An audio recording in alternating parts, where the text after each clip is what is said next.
Hi everyone, and welcome back to my YouTube channel. If you're new here, my name is Juliette Robelo and I'm a realtor and investor here in Orange County, California.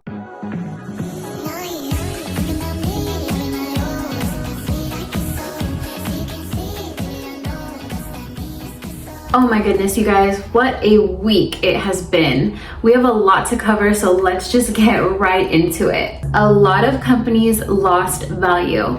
Restoration hardware, for example, dropped by nearly 50%, but that's okay because we anticipated something of this magnitude and we were ready for it. Let's just take a second to talk about how last week played out. We made some really solid calls. I said I was shorting SPY, and sure enough, the SPY breached the 550 level and even fell way beyond that. I highlighted Rheinmetall as a long-term play, and right after Liberation Day, it jumped over $15. Now, yes, it went on to fall about $36 later in the week, but that's largely because global markets took a hit across the board.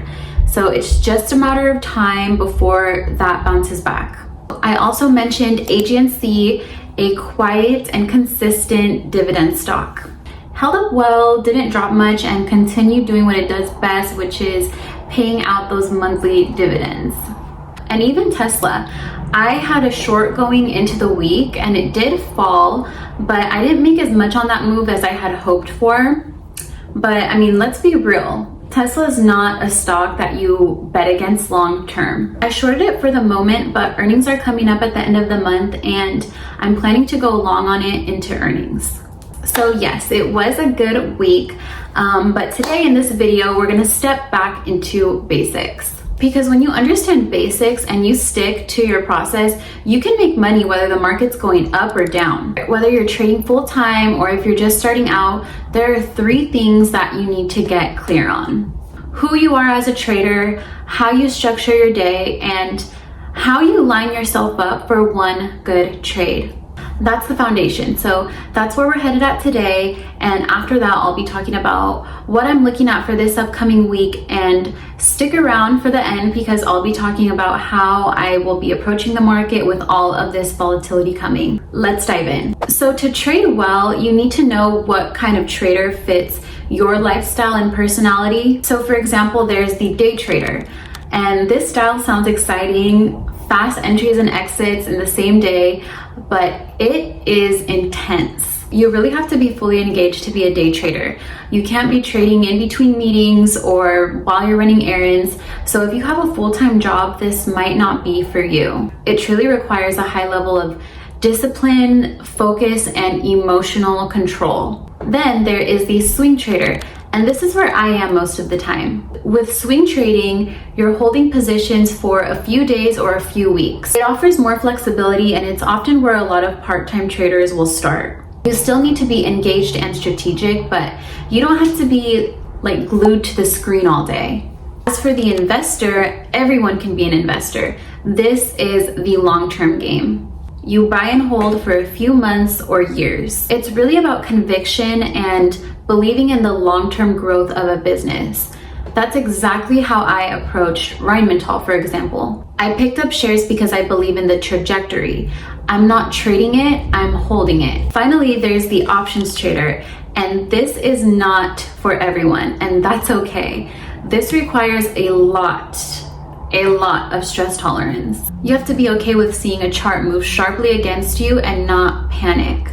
It also takes risk tolerance, and I am not talking about gambling, I'm talking about calculated risk. You cannot enter a trade without knowing what your risk management plan is. You need focus. Options move really fast, and you cannot, casually check in midday and expect to be managing your position well. You'll need to know your setup, your entry, your exit, and your reason.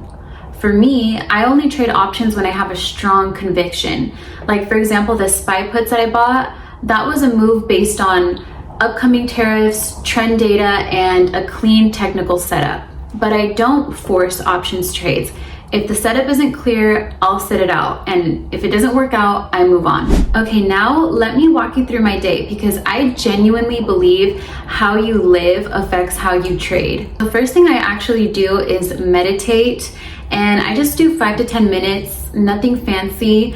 I won't touch my phone. I won't look at charts. That's my time to clear my head and center myself before any types of decision making begins. I also pay close attention to how I eat during the day. So something solid, healthy, something with not a lot of sugar so I'm not having a sugar crash or running on fumes throughout the day. Because if your blood sugar is swinging or you're distracted by hunger, your brain just doesn't fire the same way. And when the market moves fast, I need to be sharp. And sometimes I have to make decisions in seconds. So if my head's not clear, it can cost me. Simple as that. I also try to stick to an early bedtime so I can wake up early, and that's especially important here on the West Coast because the market opens at 6:30 a.m. If I know I'm going to trade at the open or I have to monitor a price level closely, that means I have to be alert and sharp and clear-headed. That means no late night scrolling the night before. Once I'm grounded, I move on to the news. And I like to read The Economist. This is one of my go-tos. I love that it gives me a broader global perspective. For example, I got really interested in Rheinmetall because I read an article on there about Germany changing its defense posture. The German parliament had voted to lift World War II restrictions on military spending, something that's a major shift for the country. Rheinmetall, being one of Germany's biggest defense manufacturer, is now positioned to benefit hugely from that change. Beyond The Economist, I also check Bloomberg, Apple News, and anything that highlights what's going on in the world. I don't rely on just one source. I want a broad range of viewpoints so I can get a fuller picture of what's going on and what might move the markets. I'm also thinking about subscribing to Truth Social, which is where the president seems to be making a lot of his announcements, so I need to be on top of that. And finally, there's my trading circle. So I check in with a small group of traders in the morning or sometimes throughout the day. We challenge each other, we share charts, we test ideas.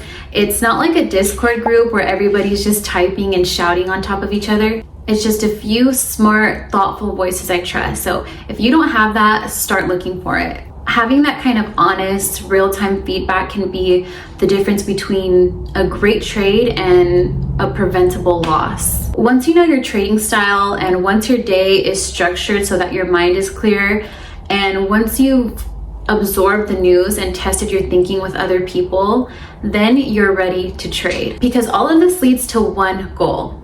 Just one good trade. Not 100 trades, not nonstop action, just one thoughtful, high conviction trade. That's where the wins come from. Okay, so let's talk about what my approach for the market will be on this upcoming week. So I have to admit, this whole trade war situation has me feeling pretty cautious. Last week was a game changer. Stocks took a nosedive. The truth is, you guys, we still don't know where the bottom is. It's hard for me to say where things are going next because the news around these tariffs keeps shifting. Right now, I'm just watching to see how companies will be impacted by all this. Like, will companies start negotiating with the US to lower tariffs? Could some of this get reversed? Or are we looking at long-term structural changes? And if companies do decide to move manufacturing back to the US, how long is that going to take? And will it even be profitable? So I can at least report that this morning's news did say that Vietnam sent a letter to the Trump administration saying that they're willing to go 0% tariffs. So the companies that stand to benefit from this, because they currently manufacture in Vietnam, are, just to name a few, Apple, Microsoft, Johnson & Johnson, Exxon, Amazon, and Global General Motors. Based on this, we might see a little uptick next week if indeed a deal is reached. Still, this is a wait and see kind of week. I want to observe how these new policies are going to ripple through the market and how it impacts consumer behavior. And while I watch, I'm staying liquid. I actually read recently that Warren Buffett has divested his portfolio and is sitting on a record amount of cash. Why? Because he's anticipating potential economic downturns. And honestly, that really stuck with me. So I'm taking a page from that playbook. I'm not keeping positions open overnight or over the weekend, especially not in this environment where big news drops in the middle of the night and you can't do anything about it. That's why I'm adjusting my strategy. I'm leaning away from swing trading and focusing more on day trading, while also starting to build a portfolio of stocks I want to own outright. And I'll explain both. I'm day trading because I have the time right now and the market is still giving off that jittery bearish vibe. So I'm gonna stay nimble and take advantage of intraday moves. And on the ownership side, I'm still early in my career as a real estate agent and I'm still learning the market as I go. As you can imagine, a lot of those big premium stocks have been significantly overbought and therefore too expensive for me. But now they're starting to drop to levels that can actually make them buyable. There are a few names I've been watching like a hawk, almost like I've been stalking them. Amazon and Apple. These are companies I've always admired because I buy from them.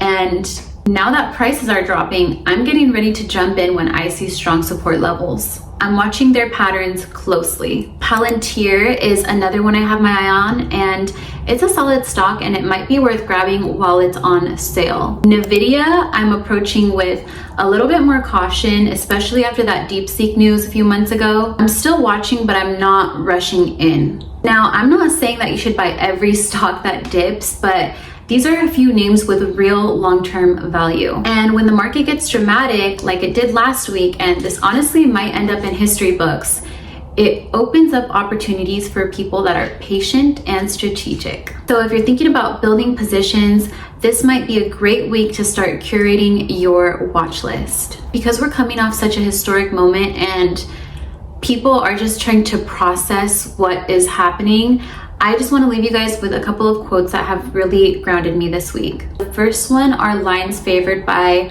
Warren Buffett from a poem written in 1895 by Rudyard Kipling, which is also the author of the Jungle Book. The second one is from Warren Buffett himself. Be fearful when others are greedy and be greedy when others are fearful. Both of those quotes are extremely relevant right now. Okay, so if this video helped you rethink your process or you're just getting started, drop a comment down below. I want to know what kind of trader you are and what routines keep you sharp.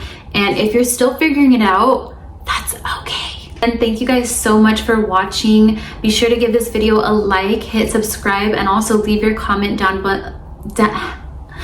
By the end of the video, I post videos every Sunday, so be sure to turn on your bell notification so that you can be notified every time I upload a brand new video.